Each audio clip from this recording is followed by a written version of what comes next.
पांचवें चैप्टर का नाम है गुल्म। इसके अंदर देखो विमर्श में थर्ड लाइन में ग्रंथि रूपेण अवस्थानात् गुल्म है, गुल्म संज्ञा से जो ग्रंथि रूप में स्थित होता है उसको गुल्म बोलते हैं। इसके बाद में इसके निदान क्या होते हैं, 4 नंबर में आओ। विट्ट श्लेष्म पित्त अति प्रसरवात, इनके ज्यादा मात्रा में निकलने से। थर्ड लाइन में मिथ्या प्रतिकर्मणा व पंचकर्म के मिथ्या योग होने से। 6 नंबर के श्लोक में फर्स्ट लाइन कफम च पित्तम च संदुष्य दुष्टवायु उद्रुध्य मार्गान विनिबध्य ताभ्यान। तो जो गुल्म होता है ये भी एक तरह से त्रिदोषज व्याधि होती है। इसकी संप्राप्ति में तीनों दोष इन्वॉल्व होते हैं, वात पित्त कफ तीनों का इन्वॉल्वमेंट होता है। दोष हृदय नाभि पार्श्व उदर बस्ती में जाके शूल उत्पन्न करते हैं। जब मार्ग अवरुद्ध हो जाता है तो इन 5 स्थानों में चल जाते हैं। नेक्स्ट पक्वास से पित्त कफास से वह स्थित है, स्वतंत्र है। जब वातज गुल्म पक्वास्य में आश्रित हो, पित्तज गुल्म पित्ताशय में आश्रित हो और कफज गुल्म कफाश्रय में आश्रित हो तो उसे स्वतंत्र व्याधि बोलते हैं। स्वयं मतलब अपने, तंत्र मतलब स्थान में होने वाली व्याधि। लेकिन जब ये एक दूसरे के स्थान में चल जाए, मतलब वातज गुल्म हृदय बस्ती नाभि यहाँ पे हो रहा है, या पित्तज गुल्म जो है बस्ती में हो रहा है, या फिर पित्तज गुल्म हृदय में हो रहा है, या दूसरे स्थानों में हो रहा है, तो ये परसंश्रियो परतंत्र वाली व्याधि होती है, ऐसे समझना। नेक्स्ट लाइन में स्पर्श उपलभ्य परिपिंडितत्वात् गुल्मो यथा दोषम उपेति नाम। स्पर्श के द्वारा जाना जाता है, पिंड के रूप में होता है जो गुल्म होता है। इसके बाद में गुल्म जो होता है इसमें कोई दूष्य नहीं होता, मैंने तुम्हें पहले ही बताया था। गुल्म में कोई दूष्य नहीं होता। चरक के अनुसार गुल्म में कोई दूष्य नहीं होता है। अगर करना पड़े तो क्या करोगे? विमर्श में ऊपर से छठी लाइन पढ़ो। जो भी बोल रहा था वही लिखा है कि वह वायु जब पक्वास्य में जाती है तो स्वतंत्र होकर प्रकृतिस्थ पित्त कफ को उभार कर वात गुल्म उत्पन्न करती है। जब ये पित्ताशय में जाती है तो दूसरे स्थान में होने के कारण परतंत्र होती है। तब पित्तज गुल्म, कफज गुल्म और सन्निपातज गुल्म उत्पन्न होता है। नेक्स्ट 8 नंबर का श्लोक। गुल्म के 5 स्थान होते हैं, बस्ती, नाभि, दोनों पार्श्व और हृदय, ऐसे 5 स्थानों में होता है। 9 नंबर का श्लोक, इसलिए दूसरी लाइन में लिखा है 8 नंबर में पंचात्मकस्य प्रभवम, ऐसा गुल्म के लिए कहा गया है। 9 नंबर में वातज गुल्म के निदान, इसमें दूसरी लाइन में शोक अभिघात, ये वात गुल्म के निदान होते हैं। शोक से वायु बढ़ेगी, पढ़ा था काम शोक भयात वायु, वायु बढ़ेगी। अभिघात में भी वायु की दृष्टि होती है। 10 नंबर में लक्षणों में यह स्थान संस्थान रुचा विकल्पम कोमा, वातज गुल्म का स्थान संस्थान मतलब लक्षण या आकृति, और रुजा ये सब होती भी है या नहीं भी होती है, या कोई निश्चित स्थान पे नहीं होती, तो ये सब विकल्प रूप में रहती है। विड़वात संगम गलवक्त्र शोषम, विड़वात का संग हो जाता है और गलवक्त्र प्रदेश का शोष हो जाता है। नेक्स्ट लाइन में शिशिर ज्वर, वातज गुल्म में होता है, ज्यादातर वात वाली कंडीशन में ही शिशिर ज्वर जैसा लक्षण मिलता है। नेक्स्ट करोति जीर्ण अभ्यधिकम प्रकोपम, जीर्ण अवस्था में वात का प्रकोप होता है, भोजन पच जाता है, वात बढ़ती है, वात गुल्म होता है। भुक्ते मृदुत्वम समुपेति यस्य, जब भोजन खिला देते हैं उसको तो वो शांत भी हो जाता है। 12 नंबर में पित्तज गुल्म के निदान में दूसरी लाइन में आम अभिघात लिखा हुआ है। शोक अभिघात वात में करना है, आम अभिघात आए तो पित्त में करना, कफ में मत करना। 13 नंबर में ज्वर लक्षण है इसका, वदन अंगराग, ये भी एक लक्षण होता है। सूलम महत जीरियति भोजने चे, भोजन की पाक अवस्था में तीव्र होता है। नेक्स्ट लाइन में व्रणवत, व्रण के जैसे लक्षण होते हैं। और टेंडरनेस, स्पर्श ऐसे है, ये भी लक्षण मिलता है। पित्त में है यहाँ पे, ये स्पर्श सहन नहीं होता। 14 नंबर में दूसरी लाइन में लिखा है लास्ट में निचयात्मकस्य, नीचे गुल्म हम सन्निपातज गुल्म को बोलते हैं। 15 नंबर में कफज गुल्म के लक्षण में फर्स्ट लाइन में शीत ज्वर, शीत ज्यादातर कफ में मिलता है, शिशिर जो है वात में मिलता है। दूसरी लाइन में शैत्यम, शीतलता हो जाती है शरीर में। कठिनीकरण, शरीर में कफ करने वाला होता है तो कठिन उन्नत होता है कफज गुल्म। नेक्स्ट 16 नंबर का श्लोक, फर्स्ट लाइन में दो दोषों के मिलने से द्वंद्वज गुल्म होता है। 17 नंबर में आओ, 7वें नंबर पे त्रिदोषज गुल्म होता है। गुल्म के यहाँ पे 8 भेद बताए, निदान स्थान में कितने बताए? 5। दोनों में से एक करना है तो क्या करोगे? दोनों में से एक करना है तो 5 करना है। वाग्भट्ट सारंगधर 8 ही बोलते हैं। वाग्भट्ट सारंगधर के अकॉर्डिंग पूछे तो 8 ही आंसर करना है।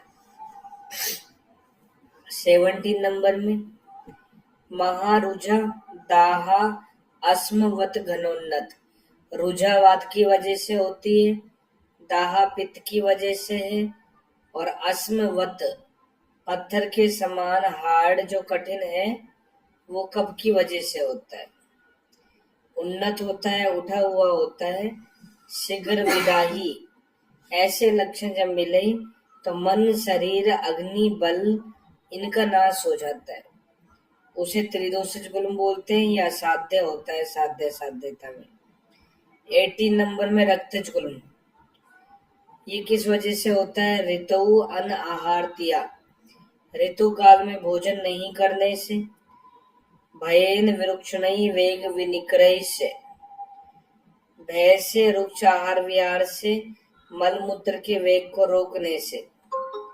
सम स्तंभ नहीं, उल्लेख नहीं, योनि दोषई, रक्त स्तंभ का आहार विहार या औषधियों के सेवन से। वमन करने से, योनि दोष की वजह से रक्तज गुल्म स्त्रियों को ही होता है। विमर्श में दूसरी लाइन में चारवाणी बोलता है कि एक आर्तवज गुल्म अलग होता है, रक्तज गुल्म अलग होता है, और जो आर्तवज गुल्म होता है वो स्त्रियों को ही होता है, लेकिन जो रक्तज गुल्म है वो पुरुष को भी हो सकता है। अन्यस्तु असर्ग भव गुल्मे स्त्रीणाम पुंसाम च जायते, दोनों को हो सकता है। 19 नंबर में रक्तज गुल्म, यह स्पंदते पिंडित एवं न अंगई श्राद्ध से शूल समगर्भ लिंगे, जो गुल्म पिंड के रूप में ही रहता है, देर से स्पंदन करता है, अंगों में वाइब्रेशन जैसा कराता है, जिसके लक्षण गर्भिणी के समान होते हैं, उसे रक्तज गुल्म बोलते हैं। स्त्रियों में होता है और 10 मास बीतने पर इसकी चिकित्सा करनी चाहिए। पुराना होते हुए भी सुख साध्य होता है, एक अपवाद की कैटेगरी में आता है। नेक्स्ट श्लोक, 21 यहाँ से इनकी चिकित्सा पढ़ो, सबकी अलग अलग तरह से बताइए, सिद्धांत बताएं। पूछते हैं इनमें से सबसे पहले फर्स्ट लाइन में, अगर रुक्ष व्यायाम हेतु से होता हो। दूसरा बद्ध विण मारुत, अगर वात और मल इनकी रुकावट हो जाए वातज गुल में, तो क्या कराना चाहिए? स्नेह कर्म कराना चाहिए, स्नेह पान कराना चाहिए। ऐसे पूछेंगे तुमसे, बद्ध विण मारुत होने पर क्या कराते हैं? वातज गुल में स्नेह पान कराते हैं। नेक्स्ट श्लोक में निरुवई से अनुवासनी, निरु अनुवासन बस्तियों का प्रयोग करते हैं। स्वेदेह कर्तव्यो, स्वेदन कराते हैं। नेक्स्ट श्लोक में स्रोतसाम मार्दवम कृत्वा जित्वा मारुतम उल्वणम, अग्रह द्रव्यों में हमने पढ़ा था कि स्वेद मार्दव करानाम होता है। तो ये लाइन जो है ये स्वेद का ही फल है कि स्रोतसों में मृदुता आ जाती है और बड़ी हुई वाद को जीत लेता है। भित्वा विबंधम, विबंध का भी नाश हो जाता है। 24 में स्नेह पानम हितम गुल्म, विशेषण ऊर्ध्व नाभीचे, गुल्म को ब्लैंक कर लो। अगर वातज गुल्म में दोष नाभि के ऊपर आश्रित होते हैं तो इस कंडीशन में स्नेह पान कराना चाहिए। अगर दोष पक्वास्य में स्थित होते हैं तो बस्तिका में लेनी चाहिए। और अगर दोनों जगह पे अगर दोष उदर में आश्रित होते हैं तो दोनों का प्रयोग करना चाहिए। उभयम जठराश्रिय, उभयम से क्या मतलब होता है? स्नेह पान और बस्ती दोनों, ऐसे पूछ सकते हैं। उभय का मतलब स्नेह पान और बस्ती दोनों। 26 नंबर में पुनः पुनः स्नेह पानम निरुआ से अनुवासना, ये लाइन इस साल पीजी में आई थी। इस चैप्टर में से इस साल पीजी में 2 क्वेश्चन आए थे। हर साल एक दो आते रहते हैं। इसमें से बार बार स्नेह पान और निरु अनुवासन का प्रयोग कौन से रोग के अंदर आता है? तो गुल्म के अंदर, और उसमें भी वातज गुल्म। और क्या करना चाहिए? वात गुल्म में कफ पित्त की रक्षा करते हुए ये काम कराने चाहिए। एक बार ऐसे पूछा था कि वातज गुल्म में स्नेह पान और बस्ती का प्रयोग किसकी रक्षा करते हुए करना चाहिए? इस बार लाइन पूछेंगे तो यही खा ले निगलने जाएगा पेट में ही, वही बात है। तो कैसे भी घुमा के पूछ सकते हैं इसको। नेक्स्ट श्लोक में दूसरी लाइन में आदावंते च मध्य च मारुतम परिरक्षिता, आदि में, मध्य में और अंत में वात की रक्षा करनी चाहिए। 29 नंबर का श्लोक, वातज गुल्म के अंदर कफ वृद्ध, कफ बढ़ जाए, और बाकी सारे कफ के लक्षण है, लक्षण पढ़ने की जरूरत नहीं है। कफ बढ़ा हुआ मिले या कफ के लक्षण मिले तो उल्लिखित तम वमन कराना चाहिए। वातज गुल्म में भी हम वमन करा सकते हैं। 30 नंबर में शूल आनाहा विबंध हो जाए, वातज गुल्म में शूल आनाहा विबंध हो जाए, वात कफ उल्वण हो जाए, वात कफ प्रधान है उसमें शूल आनाहा विबंध हो जाए, तो ऐसी कंडीशन में वर्तिका, गुटिका, चूर्ण, निर्यो चूर्ण और कफ वात हर चिकित्सा करनी चाहिए। 31 में अगर वातज गुल्म में पित्त बढ़ जाए, पित्त बढ़ गया तो कुरियात विरेचन कर्म कराना चाहिए। कोमा लगा दो।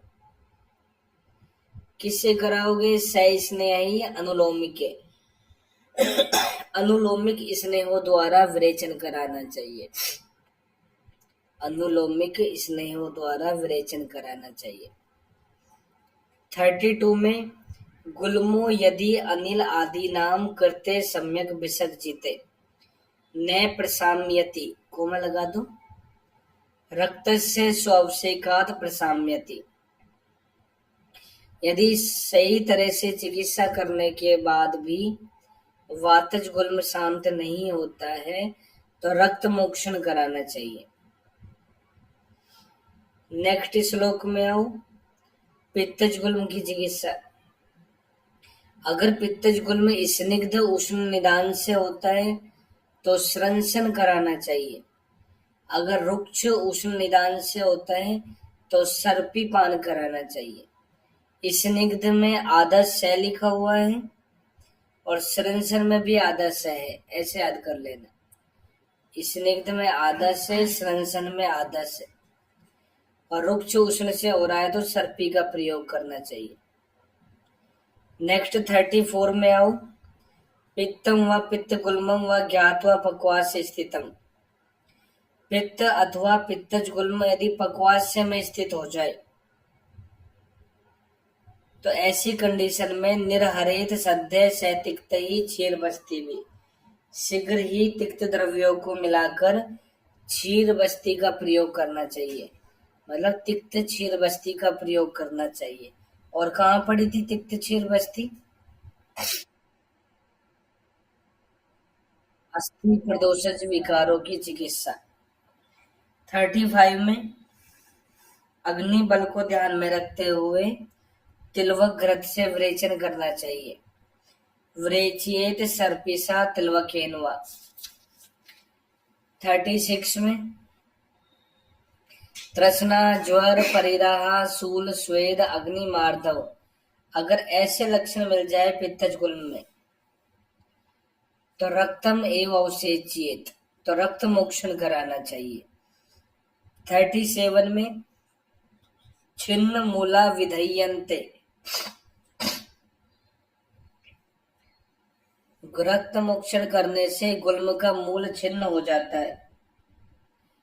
न गुल्मा यान्ति च क्षयम, और गुल्म में पाक नहीं हो पाता है, वह समूल नष्ट हो जाता है। सेकेंड लाइन में रक्तम ही व्यमलताम याति, और रक्त व्यमलता मतलब विदग्धता को प्राप्त हुआ रहता है। तो ऐसी कंडीशन में रक्त मोक्षण श्रेष्ठ चिकित्सा होती है। तो ये रक्त मोक्षण का फल होता है कि ये गुल्म को मूल से ही नष्ट कर देती है और विदहा जो कंडीशन होती है उसको भी नॉर्मल कर देती है। 38 में जांगलई तर्पित रसम, इसके बाद में जांगल मांस रस का प्रयोग करना चाहिए। सम आश्वास्तम कोमा लगा दो, आश्वासन चिकित्सा देते हुए। शेष अर्थी सर्पी अभ्यासेत पुनः, अगर थोड़ी बहुत वेदना रह जाए तो उस कंडीशन में सर्पी का अभ्यास करना चाहिए, वापिस से सर्पी पान कराना चाहिए। नेक्स्ट शस्त्र चिकित्सा भी कर सकते हैं। यदि गुल्म में विदाह हो जाए, पक्वे गुल्म हो, तो ऐसी कंडीशन में शस्त्र कर्म भी कर सकते हैं। गुल्म पित्तज गुल्म की चरक ने 3 अवस्था बताई, एक अपक्व गुल्म, दूसरा पश्चिमान गुल्म और तीसरा पक्व गुल्म। इनको देखने से ये पता चलता है कि चरक के अनुसार गुल्म में पाक होता है, लेकिन सुश्रुत के अनुसार गुल्म में पाक नहीं होता। यही अंतर होता है चरक और सुश्रुत के गुल्म के अंदर। 14 नंबर में आओ, अपक्व गुल्म, इसमें कफ के लक्षण मिलेंगे। गुरु कठिन, बस ये सोचना है कफ के लक्षण मिलेंगे तो सारे कफ वाले ही हैं। गुरु कठिन संस्थान गुड़ मासांतर आश्रय अविवर्ण स्थिर, ये सब अपक्व गुल्म के लक्षण है। पश्चिमान गुल्म में पित्त के लक्षण मिलेंगे। दाह से लाइन शुरू हो रही है, दाह सुलरती मतलब वेदना। एरति ज्वरई, एरति मतलब बेचैनी। विधह्यमान, विधह्यमान मतलब पश्चिमान गुल्म। विधह्यमान का मतलब होता है पश्चिमान गुल्म। तो इसमें तम उपनाह, ये उपनाह स्वेद करना चाहिए। पश्चिमान गुल्म के अंदर उपनाह स्वेद कराना चाहिए। विधह्यमान उसको बांध के उसको पकाना चाहिए गुल्म को, उपनाह स्वेद बांध के। 42 नंबर में पक्वे गुल्म में विदाहा लक्षणे गुल्मे बहिस्तुंगे समुन्नते। विदाह के लक्षण उपस्थित हो जाए, त्वचा बाहर की ओर उन्नत हो जाए। सम स्पर्शे बस्ती सन्निभे, स्पर्श करने पर मशक के समान प्रतीत होता है। जल से भरे हुए मशक के समान प्रतीत होता है, या पस जैसा फील होता है कि अंदर पस भरी हुई है, ऐसा फील होता है।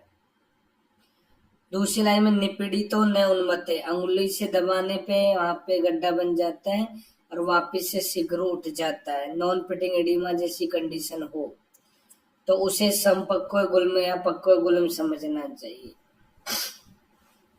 विमर्श में फर्स्ट लाइन में पढ़ना।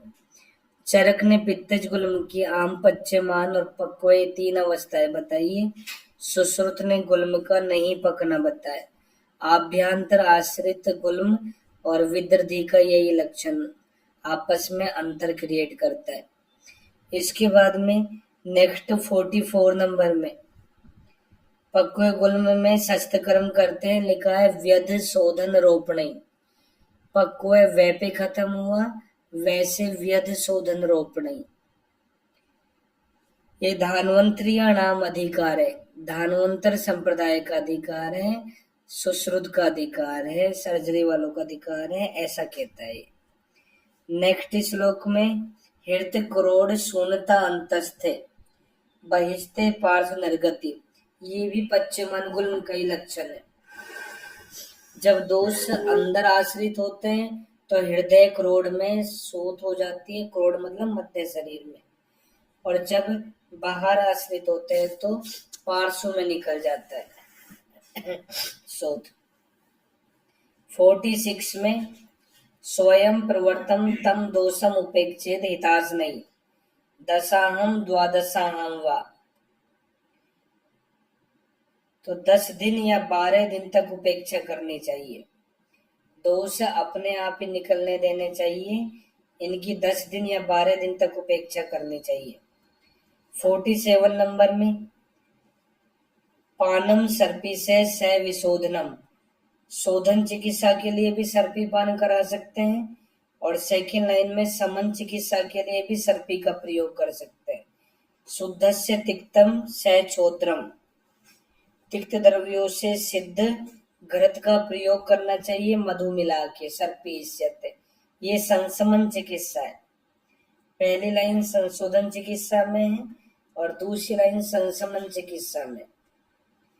48 नंबर में कवच गुल्म की चिकित्सा, इसमें दूसरी लाइन में पढ़ना एवम्य से अल्प कायाग्नि, अगर वमन की योग्य नहीं है और मंदाग्नि कंडीशन है तो कुरियात लंघनम आदिते, आदि में लंघन कराना चाहिए। 49 नंबर में मंदो अग्नि वेदना मंदा, अगर अग्नि मंद होती है, मंद वेदना होती है। दूसरी लाइन में उत्क्लेश अरुचि जैसे लक्षण मिले तो वमन कराना चाहिए। ये कब के लक्षण है, वमन कराएंगे ऐसी कंडीशन में। 50 नंबर में उष्ण एवं उपचर्य से करते वमन लंघने, वमन और लंघन करने के बाद में उष्ण उपचार कराना चाहिए। सेकेंड लाइन में भेषजयी कटु तिक्त गई, कटु तिक्त रस वाले औषध द्रव्यों का प्रयोग करना चाहिए। 51 में आनाहा विबंध हो जाए और कठिन उन्नत जैसे लक्षण मिले तो दृष्टवा आदौ स्वेदियेत, आदि में स्वेदन करने के बाद में विलियेत, विलियन करना चाहिए। विलियन विमर्श में लिखा है विमलापन को बोलते हैं। विमलापन मतलब बांस की नली से या तल या अंगूठे से धीरे धीरे दबाना चाहिए। वेणु से सनही सनही मर्दन करना चाहिए, अंगुष्ठ तल से धीरे धीरे मर्दन करना चाहिए। 52 में कवच गुल्म में क्षार तथा घृत का प्रयोग कब करेंगे, जब लंघन, वमन, स्वेदन इन सब से अग्निदीप्त हो जाए तो उसके बाद में कटु क्षार द्रव्यों से सिद्ध घृत का प्रयोग करेंगे। क्षार का प्रयोग कफज में ही करते हैं। 53 में स्थान अपसृतम, इन चिकित्साओं से कफज गुल्म अपने स्थान से विचलित हो जाए तो इसमें विरेच नहीं, विरेचन कर्म कराना चाहिए एक तो, और दूसरा स स्नेही बस्ती भी वापी शोधित 10 मूलिकई, 10 मूल के क्वाथ में स्नेह मिलाकर बस्ती द्वारा शोधन करना चाहिए। 54 में मंदे अग्नम अनिले मूढ़े, अगर कफज गुल में मंद अग्नि हो जाए और वात मूड हो जाए तो ऐसी कंडीशन में गुटी का चूर्ण निरीह काम में लेना चाहिए। गुटी का चूर्ण और निरीह मतलब क्वाथ काम में लेना चाहिए। 55 में कफज गुल में मूल दृढ़ हो जाए, कृतमूल हो, महावास्तु जैसी कंडीशन हो, कठिन स्तिमित और गुरु हो तो ऐसी कंडीशन में क्षार अरिष्ट अग्निकर्म इनका प्रयोग करना चाहिए। 56 में ये लिखा है क्षारम गुल में प्रयोजित। 57 में क्षार से क्या लाभ होता है, कैसे प्रयोग करते हैं इसका। एकांतरम द्व्यंतरम व त्रियम विश्रम्य व पुनः शरीर बल दोषाणाम वृद्धि छपन को विदय, शरीर बल दोषों की वृद्धि और छपन 6 को जानने वाला चिकित्सक जब तक कफज गुल्म शांत नहीं हो जाए तब तक 1 दिन 2 दिन या 3 दिन के अंतर से क्षार का प्रयोग करे। ये लाइन क्षार के लिए है। 58 में क्षार के गुण बताए कि छित्वा छित्वा आसियात, क्षार है क्षरत्वात क्षार्यति अधे, क्षार को ब्लैंक कर लो। छित्वा छित्वा मतलब जिसका क्षरण का स्वभाव होता है, काटने का स्वभाव होता है, उसे क्षार बोलते हैं। चरक में सूत्र 28 में क्षार के कितने गुण बताए, 27 में 10 गुण बताए, और वाग्भट ने 80 बताए। इसके बाद में 60 नंबर के श्लोक में आओ 60, ये सारी चिकित्साओं को लेके बोलता है। लंघन उल्लेखन स्वेद सर्पी पान विरेचन, बस्ती भी गुटी का चूर्ण क्षारारिष्ट गणई अपी, तो ये सब चिकित्सा करने के बाद भी श्लेष्मी के गुल्मों ने साम्यति, कफज गुल्म शांत नहीं होता हो तो लास्ट लाइन में दाहो हियते रक्ते सरलोह आदि भी हते, रक्त मोक्षण करने के बाद में सर या लोहो आदि के द्वारा दाह कर्म करना चाहिए, अग्नि कर्म करना चाहिए। 62 नंबर का श्लोक, अग्नि कर्म से क्या लाभ होता है। ओष्णियात तीक्ष्णियात च सम्येत, अग्नि गुल्मे कफ अनिलव, उष्ण तीक्ष्ण चिकित्सा करने से कफ और वात शांत हो जाती है, अग्नि कर्म का ये लाभ होता है। और दूसरी लाइन में संघातो गुल्मत से विनिवर्तते, गुल्म का संघात भी नष्ट हो जाता है, तो ये अग्नि कर्म का लाभ होता है। जैसे हमने पढ़ा था कि वातज गुल्म में सबसे बेस्ट चिकित्सा रक्त मोक्षण होती है, ऐसे ही कफज गुल्म में सबसे बेस्ट चिकित्सा अग्नि कर्म होती है। ये दाह कर्म भी धन्वंतर संप्रदाय का ही अधिकार है, 63 में लिखा है। 64 में व्यामिश्र दोषे व्यामिश्र एस एव क्रिया कर्म, ये सन्निपातज गुल्म की चिकित्सा है। तो ऐसे पूछेंगे ये लाइन कौन से रोग के लिए कही है, तो गुल्म के लिए कही गई है। जब मिले जुले दोष हो तो मिली जुली चिकित्सा करनी चाहिए। इसके बाद में अब इनकी संसमन चिकित्सा देखो, ये तो सिद्धांत थे। 65 नंबर में पहले वातज गुल्म के योग पढ़ेंगे। इसमें लिखा है त्रिउष्णाधिग्रत, त्रिउष्णाधिग्रत का रोग अधिकार पूछे तो वातज गुल्म। नेक्स्ट श्लोक में 66 में लास्ट में इति त्रिउष्णाधिग्रत अपरम, ये अपर त्रिउष्णाधिग्रत है मतलब दूसरा। इसके आगे 67 में ब्रैकेट में लिखा है षटफलम व पिबेत सर्पी युक्तम राजक्षमणी, राजक्षमा में जो षटफल ग्रंथ पढ़ेंगे उसका भी प्रयोग कर सकते हैं। 70 नंबर में हिंगु सोवरसलाद्य ग्रंथ। दूसरी लाइन में लिखा है दधीना, दही के साथ इसको काम में लेंगे।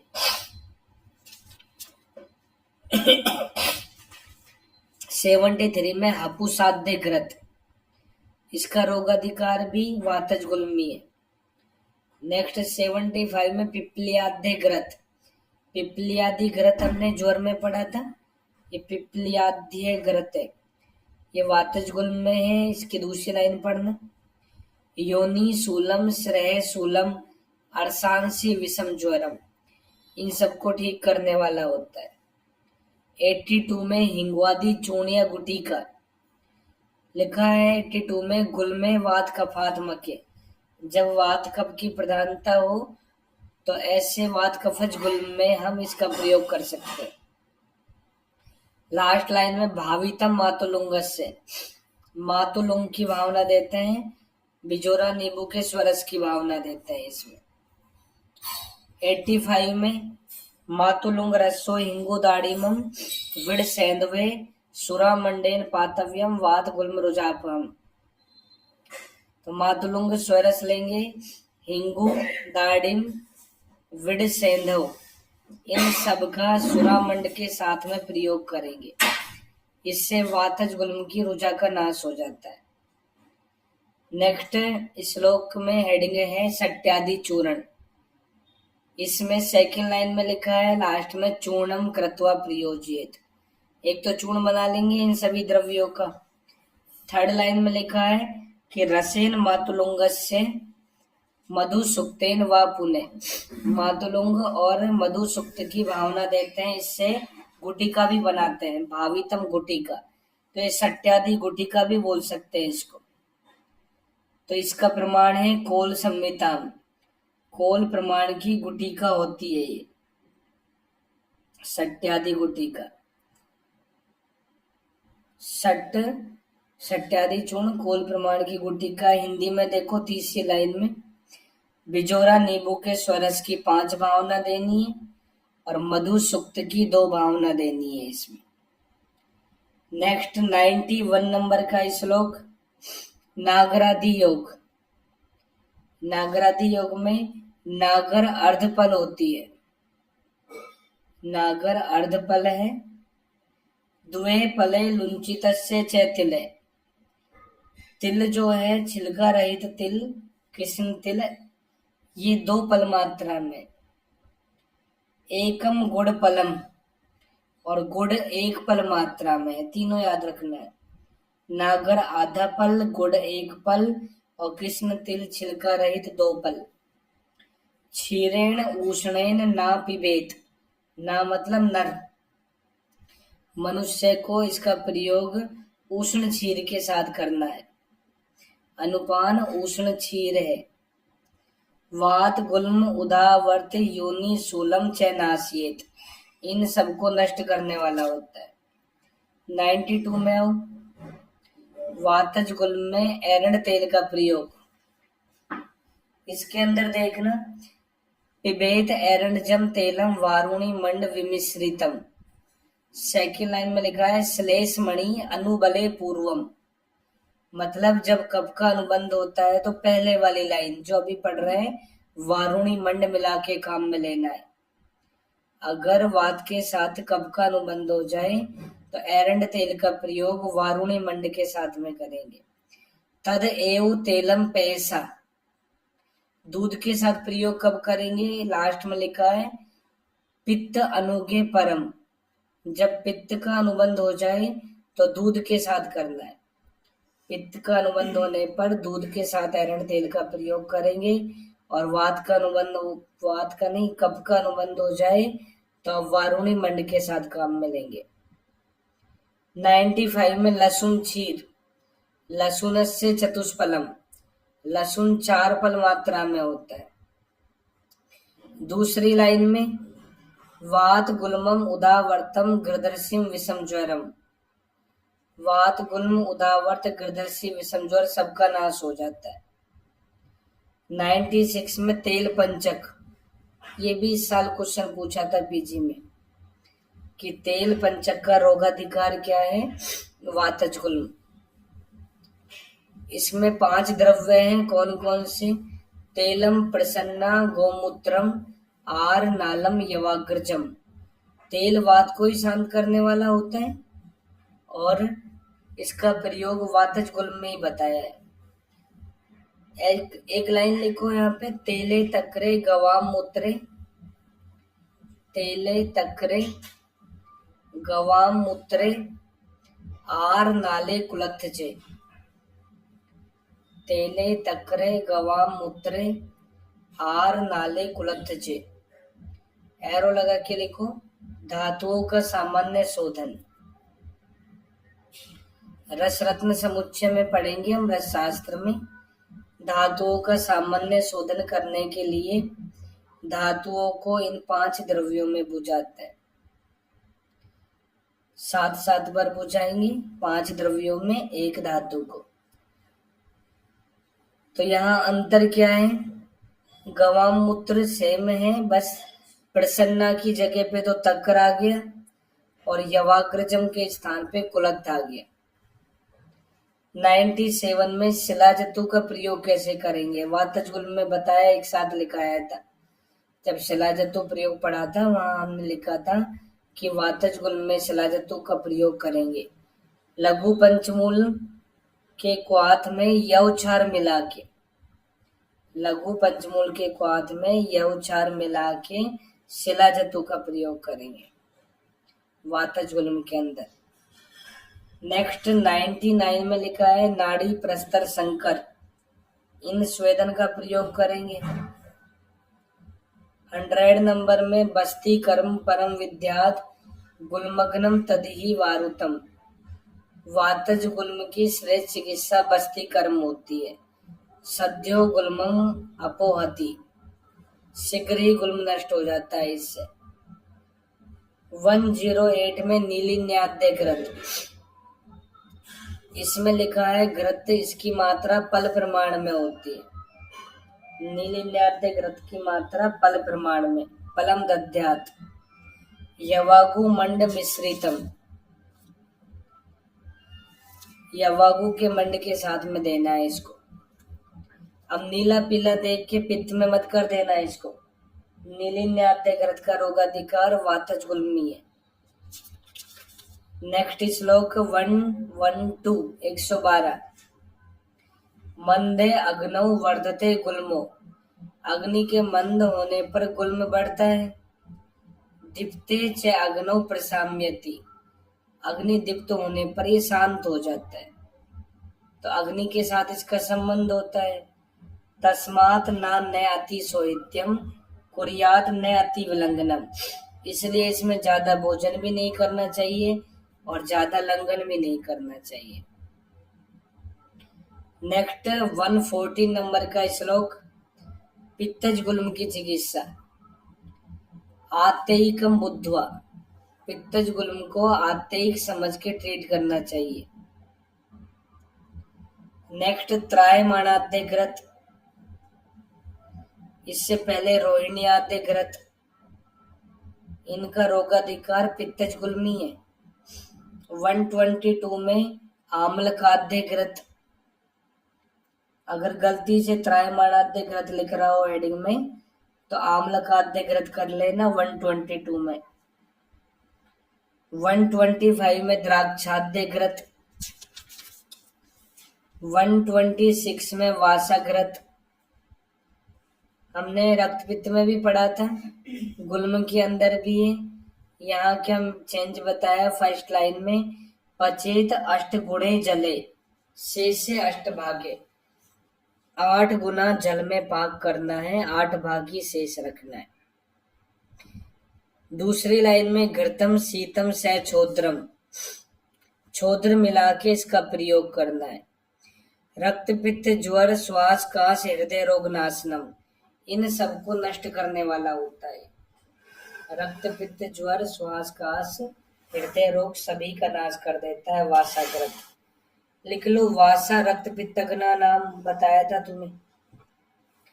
वासा रक्त पित्त की बेस्ट मेडिसिन होती है, अग्रय होती है वाग्भट में। हमने ज्वर में पढ़ा था वासादिघ्रत, इसलिए इस लाइन में ज्वर भी लिखा है। रक्त पित्त में भी पढ़ा, गुल्म में भी पढ़ रहे हैं, तो इन सब में काम में लेते हैं इसको।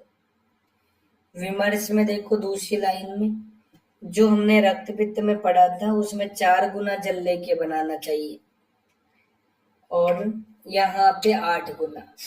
ये अंतर है इनमें, बोलते हैं टीकाकार।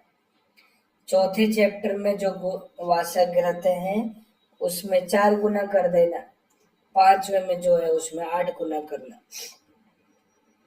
136 नंबर का श्लोक, संप्रकोपौ दोषाणाम सर्वेषाम अग्नि संसृतौ तस्मात् अग्निम सदा रक्षेत निदानानि च वर्जयेत। इस लाइन का रेफरेंस याद करना। सभी दोषों की शांति प्रकोप का होना अग्नि के ऊपर ही आश्रित होता है, इसलिए जठराग्नि की रक्षा हमेशा करनी चाहिए। अग्नि दीप्त होगी तो गुल्म शांत हो जाएगा, निदान परिवर्जन करना चाहिए। 137 में कफज गुल्म, इसमें देखो क्या कराएंगे, वमन के योग्य है तो वमन कराएंगे। दूसरी लाइन में भेदन भी कराएंगे। कैसे कराएंगे, प्रदीप्त बलवज कुश, इनको जलता हुआ बलवज घास कुश लेना है। फिर भिषक कुंभे सम आवाप्य, घड़े के अंदर रख देना है इनको। फिर घट मुखे नियसेत, और घड़े का मुख उल्टा करके रख देना है उस पे। फिर नेक्स्ट लाइन में घटम उद्धरेत वस्त्रांतरम, गुल्म घड़े के अंदर चल जाता है और फिर वस्त्र से टाइट बांध देते हैं उसको। भिंद्यात, फिर भेदन कर देते हैं, काट देते हैं उसको, इंसीजन कर देते हैं। ये प्रोसेस है भेदन करने की। फिर विमार्ग अजपद आदर्श यथा लाभम प्रपीड़ियेत, इनसे इसको दबाना चाहिए। विमार्ग अजपद आदर्श से, आदर्श मतलब शीशा दर्पण मिरर से दबाना चाहिए। मृदुज्ञात गुल्मम एवेकम, गुल्म को ही दबाना चाहिए। न तू हृदय आंत्रम स्पर्शेत, आंत्र हृदय का स्पर्श नहीं करना चाहिए, दबाते समय ध्यान रखना चाहिए। नेक्स्ट 142, 10 मूली घृत काम में लेंगे। सव्योष क्षार लवणम, त्रिकटु क्षार और लवण मिला के। 146 में भल्लातकाद्य घृत लिखा है लास्ट लाइन में, कप गुल्म हर परम होता है। 147 में क्षीर षटपल घृत, इसमें पंचकोल प्लस यवक्षार होता है। क्षीर षटपल घृत गलती से पित्तज गुल्म में मत कर देना। क्षीर षटपल घृत तुम्हें कफज गुल्म में करना है, तेल पंचक वातज गुल्म में करना है। पंचकोल के साथ यवक्षार मिलाएंगे, सभी एक एक पल होते हैं, इसलिए इसको षटपलक बोलते हैं। फिर घृत इसमें प्रस्थ प्रमाण में होता है, और दूसरी लाइन में क्षीर भी प्रस्थ प्रमाण में होता है। ग्रहणी पांडु रोग इनका नाश करता है। नेक्स्ट मिश्रक स्नेह का रोगाधिकार भी कफज गुल्म में। इसमें दूसरी लाइन में 2 स्नेह कौन कौन से हैं, सर्पी एरंडजम तेलम, एरंड तेल और सर्पी। क्षीरम च एकत्र साधियेत, दूध में मिला के एक साथ सिद्ध करना है। छोद्रे और मधु भी मिलाते हैं इसमें। नेक्स्ट श्लोक 152, कफज गुल्म में श्रंसन के लिए जो नीलिन्याद्य घृत पड़ा था, नीलिन्याद्य घृत वातज गुल्म में, उसको द्विगुण मात्रा में लेके विरेचन कराना चाहिए। तो द्विगुण नीलिनी घृत पूछे तो कफज गुल्म में करना। नेक्स्ट श्लोक नंबर 160, दंती हरित की, उष्ण तीक्ष्ण होती है, कफज गुल्म में काम में लेंगे। इसमें जल द्रोण प्रमाण में होता है, जैसे द्रोण बोल देना। विंशति पंच च अभिया, अभिया इसमें 25 होती है। दंतिया पलानी तावंती चित्रकस्य तथैव च, दंती भी 25 पल होती है और चित्रक भी 25 पल होता है। नेक्स्ट लाइन में दंती समम गुड़म, तंती के समान प्रमाण में गुड़ होता है, ये भी 25 पल होता है। फिर एक लाइन छोड़ के अगली लाइन में पलम च एकत्र त्वक एला पत्र केसरात, इसे बोलते हैं चतुर्जात। चतुर्जात भी पल प्रमाण में होता है, मिला जुला चूर्ण। नेक्स्ट लाइन में ये एक अवलेही कल्पना होती है, इसमें लेहे का प्रमाण पल प्रमाण में होता है, लेहे पलम लीडवा। च एकाम हरित की, यूज लेने के लिए एक हरित की लेते हैं। सुखम विरिच्यते, ये सुख पूर्वक विरेचन कराता है। दोष प्रस्थम, दोष प्रस्थ प्रमाण में बाहर निकलते हैं, इसमें दो से एक प्रस्थ प्रमाण में बाहर आता है। लास्ट लाइन में निरत्य होती है, ये कोई उपद्रव नहीं होता। मांस रस ओदन देंगे बाद में संसर्जन क्रम में। एक प्रस्थ कितने पल के बराबर होता है?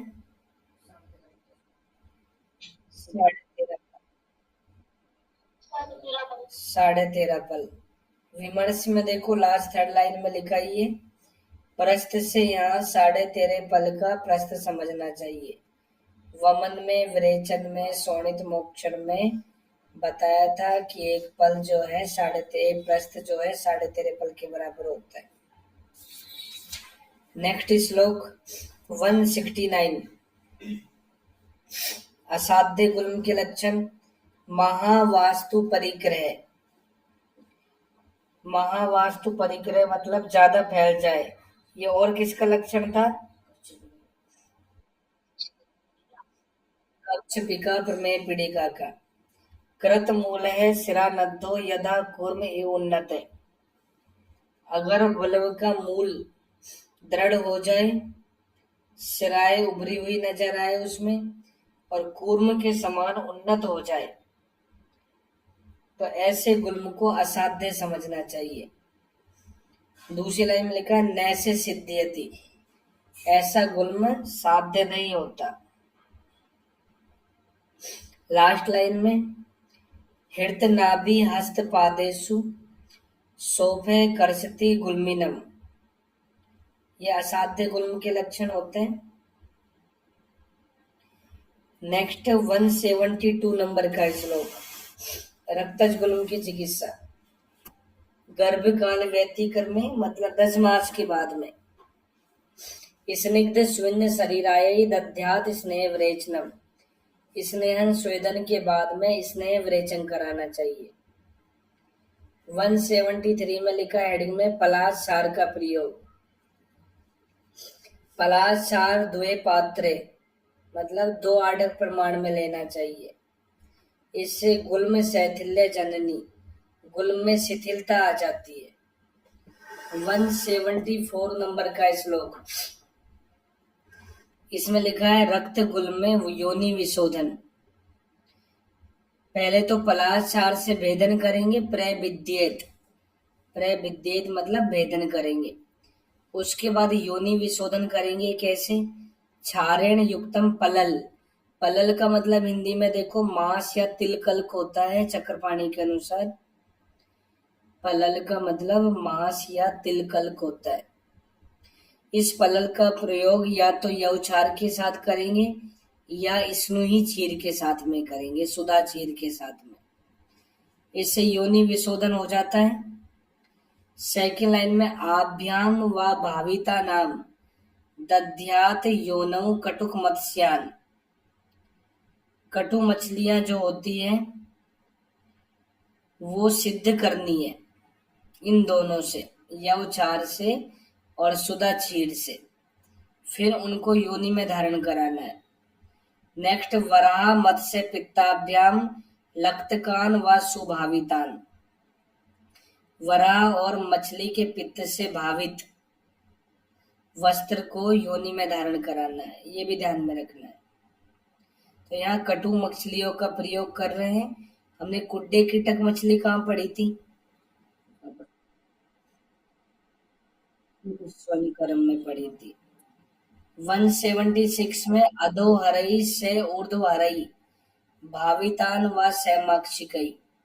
अधोहर और ऊर्ध्वहर द्रव्यों का प्रयोग करने के बाद में इनमें मधु मिला के योनि विशोधन करना चाहिए। नेक्स्ट 177 में रक्त पित्त हर चिकित्सा करने के लिए छार में मधु सर्पी मिला के चटाना चाहिए। रक्तज गुल्म में छार का प्रयोग मधु सर्पी के साथ करना चाहिए। मधु हमने रक्त पित्त में भी पढ़ा था। सेकंड लाइन में अदृश्य माने रुधिरे। अगर रक्तज गुल्म में रक्त नजर नहीं आ रहा है तो गुल्म प्रभेदनम, गुल्म का भेदन करना चाहिए। नेक्स्ट लाइन में प्रवर्त माने रुधिरे। अगर रुधिर प्रवृत्ति हो जाए तो मांस रस ओदन का प्रयोग करना चाहिए। नेक्स्ट लाइन में अगर रुधिर की अति प्रवृत्ति हो जाए तो रक्त पित्त हरि क्रिया करनी चाहिए। फिर लास्ट लाइन में प्रयोज्येत उत्तरम व जीवनीयन सर्पीसा। अति प्रवृत्ति रुधिरे सैतिकतेन अनुवास्यन्नम। अति प्रवृत्ति होने पर जीवनीय सर्पी की उत्तर बस्ती देनी चाहिए। दूसरा, तिक्त द्रव्यों की अनुवासन बस्ती देनी चाहिए। नेक्स्ट 183 में ये सारी चिकित्सा पढ़ने के बाद शॉर्ट में लिखा है इसके अंदर कि इसने है स्वेद सर्पी बस्ती चूर्णानी भ्रंगणम गुड़िका वमन विरेको मोक्ष छतजस्य चे वात गुल्मवताम। वात गुल्म को ब्लैंक कर लो। स्नेहन स्वेदन कराना चाहिए, सर्पी पान कराना चाहिए, बस्ती चूर्ण पढ़ी है हमने बहुत सारे, उनका प्रयोग करना चाहिए।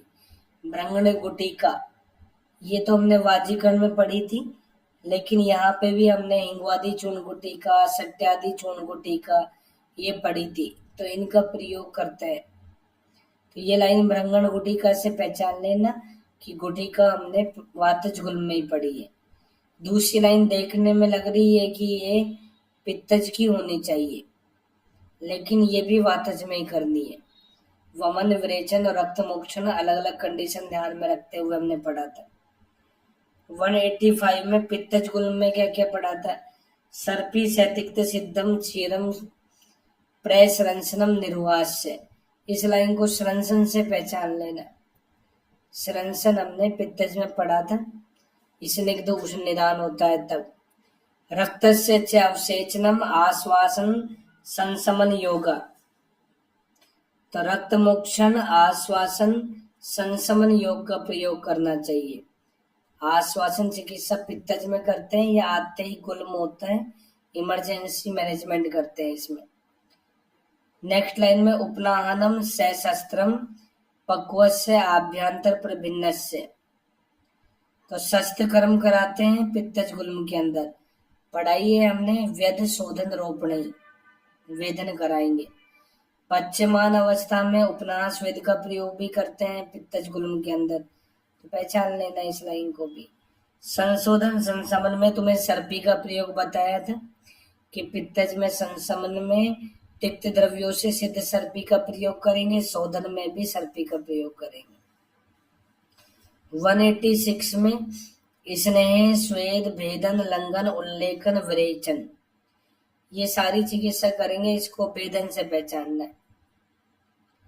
सर्पी बस्ती गुटिका चूर्ण अरिष्ट आसव, अरिष्ट आसव और छार, तो इस लाइन को अरिष्ट छार से पहचान लेना। छार अरिष्ट का प्रयोग हमने कफज में ही पढ़ा है। नेक्स्ट गुल्मस्य अंते दाहे कफजस्य अग्रे अपनीत रक्तस्य। कफज को ब्लैंक कर लो। तो इसमें रक्त मोक्षण के बाद में दाह कर्म करते हैं, अग्नि कर्म से पहचान लेना। गुल्म का संघात नष्ट करना है तो अग्नि कर्म कराएंगे। 187 में सेकंड लाइन में नित्यम च अग्नि समाधि भी, स्निग्धस्य च सर्व कर्माणि, जितने भी सारे कर्म होते हैं वो अग्नि पे जठराग्नि पे निर्भर रहते हैं गुल्म के अंदर, क्योंकि अग्नि मंद होती है तो गुल्म बढ़ता है और अग्नि दीप्त होती है तो गुल्म शांत होता है। सभी गुल्म में ये बोल रहा है कि स्निग्ध चिकित्सा करने के बाद ही उनको ठीक करना चाहिए।